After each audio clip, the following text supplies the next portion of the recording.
break on the price? I don't know, he gets $10. Yeah.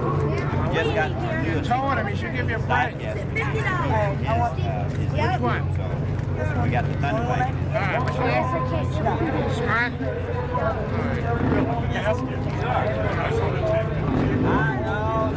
It's not like it is.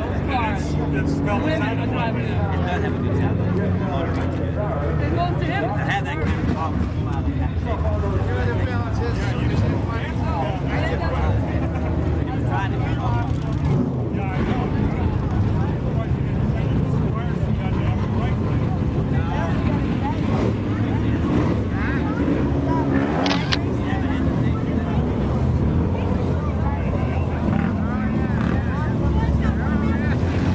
Business on the toys that makes me back. Zoom that right in, will ya?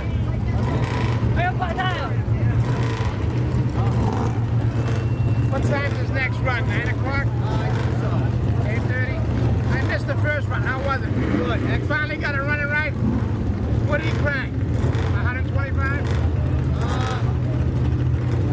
Around there, yeah.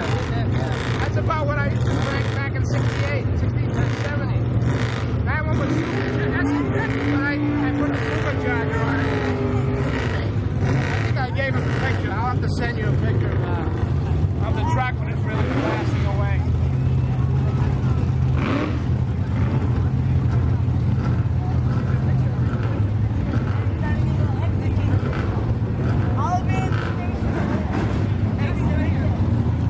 The only guy who smoked the tires while it was in the air. There was smoke while they were in the air.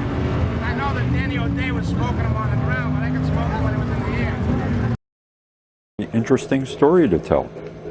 Well, I'm out here in the vendors area at the York Muscle Car get-together here 2005, and I ran into cool Richie Travers.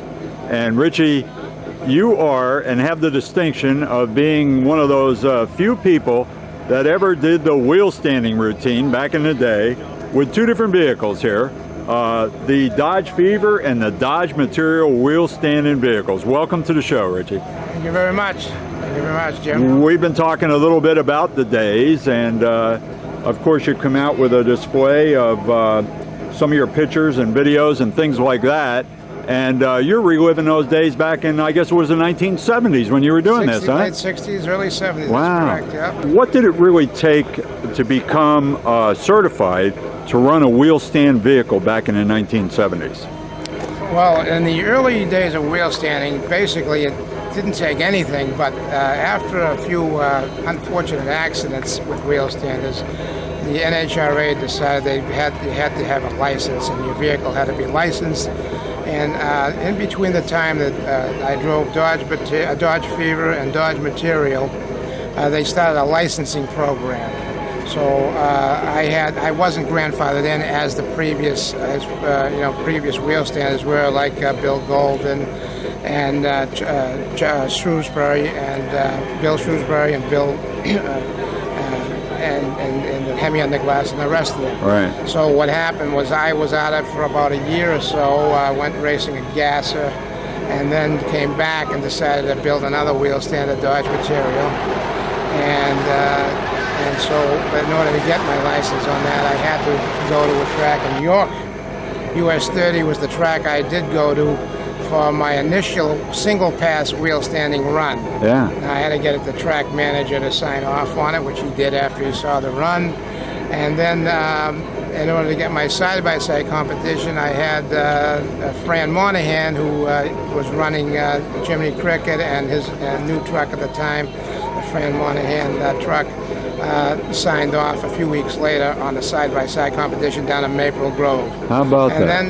And then we flew for the next couple of years, as I was here at the first Superstock National 65, and I remember that Bill Shrewsbury, who ran the Hemi on the Glass first, did about a 200 or 300 foot wheel stand in the first gear, and I dropped my camera, and everybody was astounded, and it went a few hundred feet. Yeah. And it was, it was unbelievable. I said, boy, that's something else. And then, of course, we did quarter mile stuff. Of course, that was, people used to go crazy. You even took it to, you were telling me before about out at Three River Stadium in Pittsburgh, and you ran it on the baseball stadium, That's right? correct. The Three Rivers Stadium, Pittsburgh Promotions at the time, wanted to put together a wheel standing show at the baseball park. How about that? And that was quite a deal. We ran from home plate to the center field bleachers. In fact, I had the guy announce one that Cool Richie was going to drive one into the bleachers.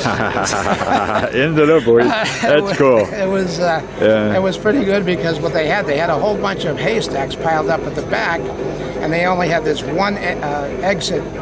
And if one guy beat the other guy, he had to turn left in front of him to get down the exit. Yeah. So you could only do a quick, just a short wheel stand and right down. That's cool. Yeah. They're so dangerous. You're on two wheels. It's not like you just step on the brakes. You got to get it down and stop it. Did you ever have any incidents with it that worked out to be dangerous for you? Yes, there was. Right in Three River Stadium, they had put up railroad ties to kind of separate you from going onto the grass and messing up the turf. So when I ran at Three River Stadium, it did come up kind of stiff, and it kind of twisted to the left a little bit when I came down. It hit the rear wheel and snapped off the axle, and it wound up spinning around and almost going into the crowd. Luckily, Wow. nothing happened to the people, but that's exciting. Kind of spread them around. Yeah.